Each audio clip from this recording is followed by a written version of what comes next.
ಒಂದು ಜಿರಳೆ ಎಲೆಕ್ಷನ್ ಗೆಲ್ಬಹುದಾ? ಹೌದು, ಕೇಳಕ್ಕೆ ತುಂಬಾನೇ ವಿಚಿತ್ರವಾದ ಅಸಂಬದ್ಧವಾದ ಪ್ರಶ್ನೆ ಅಂತ ಅನಿಸ್ತಿದೆಯಲ್ವಾ?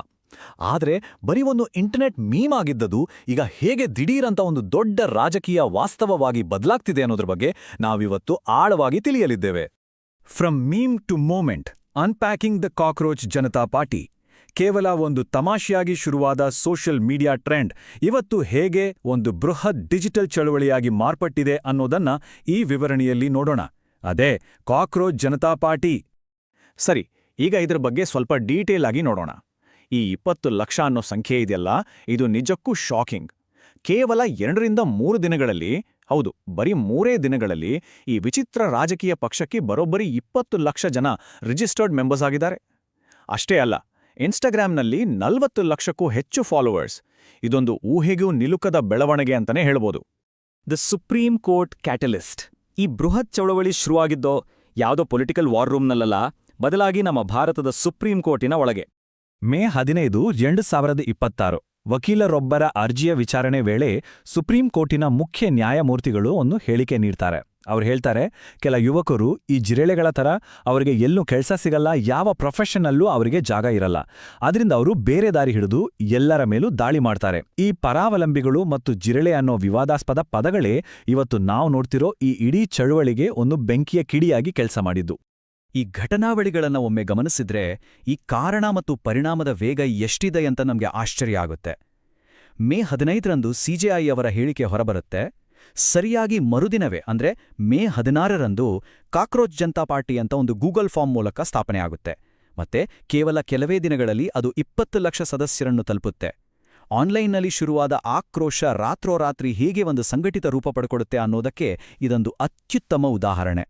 ಸಾಟೈರ್ ಆಸ್ ಡಿಜಿಟಲ್ ಪ್ರೊಟೆಸ್ಟ್ ಅಂದ್ರೆ ಡಿಜಿಟಲ್ ಪ್ರತಿಭಟನೆಯಾಗಿ ವಿಡಂಬನೆಯ ಬಳಕೆ.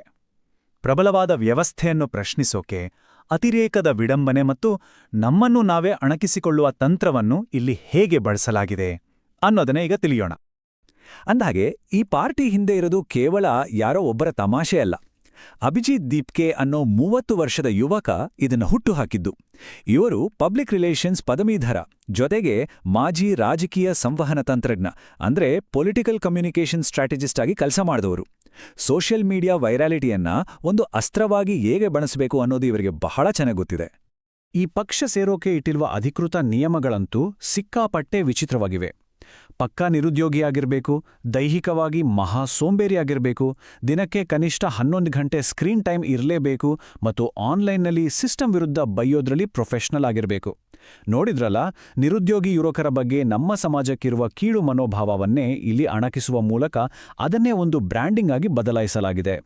ಇವರ ಅಧಿಕೃತ ಘೋಷವಾಕ್ಯ ಕೇಳಿ, ಸೋಂಬೇರಿ ಮತ್ತು ನಿರುದ್ಯೋಗಿಗಳ ಧ್ವನಿ, ಒಟ್ಟಿಗೆ ನಾವು ಬದುಕ್ತೇವೆ, ಒಟ್ಟಿಗೆ ಬಲಶಾಲಿಯಾಗುತ್ತೇವೆ.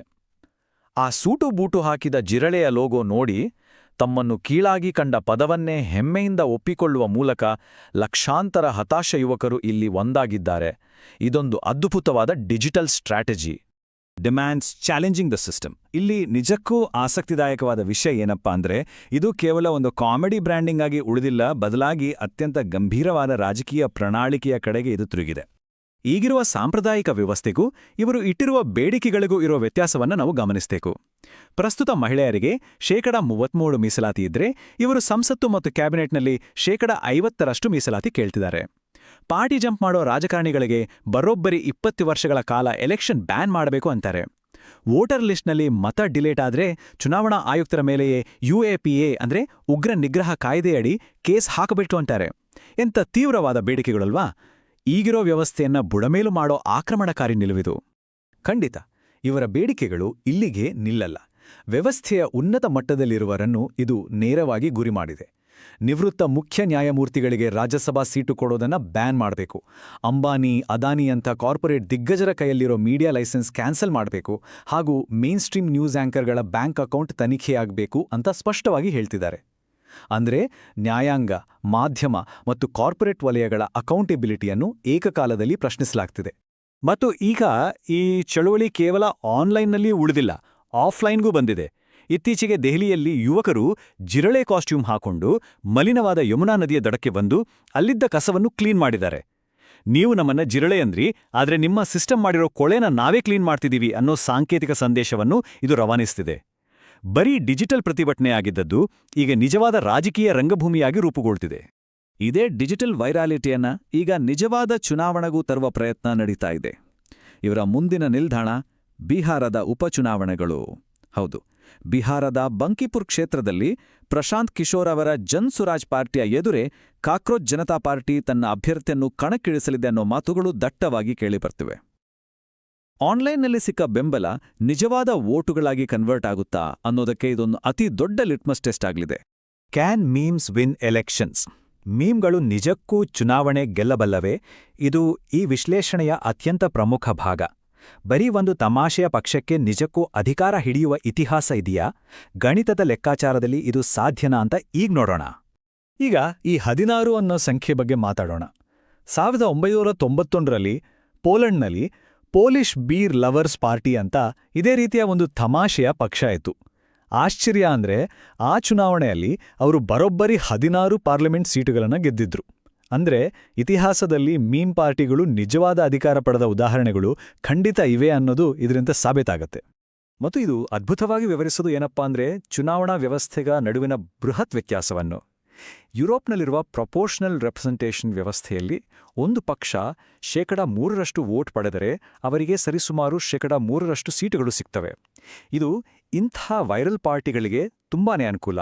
ಆದರೆ ನಮ್ಮ ಭಾರತದಲ್ಲಿರೋದು ಫಸ್ಟ್ ಪಾಸ್ಟ್ ದ ಪೋಸ್ಟ್ ವ್ಯವಸ್ಥೆ. ಇಲ್ಲಿ ಒಂದು ಕ್ಷೇತ್ರದಲ್ಲಿ ಅತಿ ಹೆಚ್ಚು ವೋಟ್ ಪಡೆದ ಅಭ್ಯರ್ಥಿ ಮಾತ್ರ ಗೆಲ್ಲುತ್ತಾನೆ. ಇದು ಸಿಜೆಪಿಯಂಥ ಹೊಸ ಮತ್ತು ಎಲ್ಲೆಡೆ ಹರಡಿರುವ ವೈರಲ್ ಚಳವಳಿಗಳಿಗೆ ಒಂದು ಬಹುದೊಂದ ತಡೆಗೋಡೆಯಾಗಿದೆ. ಅ ಜನರೇಷನಲ್ ರೆಸ್ಪಾನ್ಸ್, ಇದೊಂದು ಇಡೀ ಪೀಳಿಗೆಯ ಪ್ರತಿಕ್ರಿಯೆ. ನಾವು ಕಾಕ್ರೋಚ್ ಜನತಾ ಪಾರ್ಟಿಯನ್ನ ಕೇವಲ ಒಂದು ಸಿಲ್ಲಿ ಘಟನೆ ಅಂತ ನೋಡಬಾರ್ದು. ಇದು ನಮ್ಮ ಸಮಾಜದ ಆಳವಾದ ಸಮಸ್ಯೆಗಳ ಒಂದು ಲಕ್ಷಣವಾಗಿ ಹೊರಹೊಮ್ಮಿದೆ. ಯುವಕರ ಈ ಹತಾಶೆಗೆ ನಿಜವಾದ ಕಾರಣಗಳು ಏನು? ದೀರ್ಘಕಾಲದಿಂದ ಕಾಡುತ್ತಿರುವ ನಿರುದ್ಯೋಗ, ವ್ಯವಸ್ಥೆಯಲ್ಲಿ ಬೇರೂರಿರುವ ಭ್ರಷ್ಟಾಚಾರ, ಪದೇ ಪದೇ ಆಗುವ ಪರೀಕ್ಷಾ ಪೇಪರ್ ಲೀಕ್ಗಳು. ಅಷ್ಟೇ ಅಲ್ಲ, ನ್ಯಾಯ ಕೇಳಿ ಬೀದಿಗೆ ಬಂದು ಪ್ರತಿಭಟನೆ ಮಾಡಿದರೆ ಲಾಠಿಯೇಟು ತಿನ್ಬೇಕೆಂಬ ಭಯ. ಈ ಕಠಿಣ ವಾಸ್ತವಗಳನ್ನು ಎದುರಿಸುತ್ತಿರುವ ಯುವ ವೋಟರ್ಗಳಿಗೆ ಡಿಜಿಟಲ್ ವಿಡಂಬನೆ ಅನ್ನೋದು ತಮ್ಮ ರಾಜಕೀಯ ಸಿಟ್ಟನ್ನು ಹೊರಹಾಕಲು ಸಿಕ್ಕಿರುವ ಒಂದು ಸೇಫ್ ಮತ್ತು ಪವರ್ಫುಲ್ ದಾರಿಯಾಗಿದೆ. ಈ ಪಕ್ಷದ ಸಂಸ್ಥಾಪಕ ಅಭಿಜಿತ್ ದೀಪ್ಗೆ ಹೇಳುವ ಒಂದು ಆಳವಾದ ಮಾತು ಇಲ್ಲಿದೆ. ವ್ಯವಸ್ಥೆ ಕೊಳೆತಾಗ ಮಾತ್ರ ಜಿರಳೆಗಳು ಹೊರಬರುತ್ತವೆ. ಎಂಥ ಅದ್ಭುತವಾದ ರೂಪಕ ಅಲ್ವಾ ಇದು? ಇಡೀ ವ್ಯವಸ್ಥೆಯ ಕುಸಿತವನ್ನು ಎತ್ತಿ ತೋರಿಸಲು ಪರಾವಲಂಬಿಗಳು ಅಥವಾ ಜಿರಳೆ ಅನ್ನೋ ಕಾನ್ಸೆಪ್ಟನ್ನೇ ಈ ಚಳವಳಿ ಎಷ್ಟು ಬುದ್ಧಿವಂತಿಕೆಯಿಂದ ಬಳಸ್ಕೊಂಡಿದೆ ಅನ್ನೋದನ್ನ ಇದು ಸಾರಾಂಶಗೊಳಿಸುತ್ತೆ. ಅಂತಿಮವಾಗಿ ಒಂದು ದೊಡ್ಡ ಪ್ರಶ್ನೆ ನಮ್ಮೆಲ್ಲರ ಮುಂದೆ ಉಳಿಯುತ್ತೆ. ಡಿಜಿಟಲ್ ಆಕ್ರೋಶವು ಸಾಂಪ್ರದಾಯಿಕ ರಾಜಕೀಯ ವ್ಯವಸ್ಥೆಯನ್ನು ನಿಜವಾಗಿಯೂ ಬುಡಮೇಲು ಮಾಡಬಲ್ಲದೇ? ಈ ಸೋಷಿಯಲ್ ಮೀಡಿಯಾ ಯುಗದಲ್ಲಿ ಪ್ರಜಾಪ್ರಭುತ್ವದ ಭವಿಷ್ಯ ಏನು ಅನ್ನೋ ಈ ಯೋಚನೆಯೊಂದಿಗೆ ಇಂದಿನ ಈ ವಿವರಣೆಯನ್ನು ಮುಕ್ತಾಯಗೊಳಿಸೋಣ. ಖಂಡಿತವಾಗಿಯೂ ಇದು ಭವಿಷ್ಯದ ರಾಜಕೀಯವನ್ನು ನಾವು ನೋಡುವ ರೀತಿಯನ್ನೇ ಬದಲಾಯಿಸಬಹುದು, ಅಲ್ವೇ?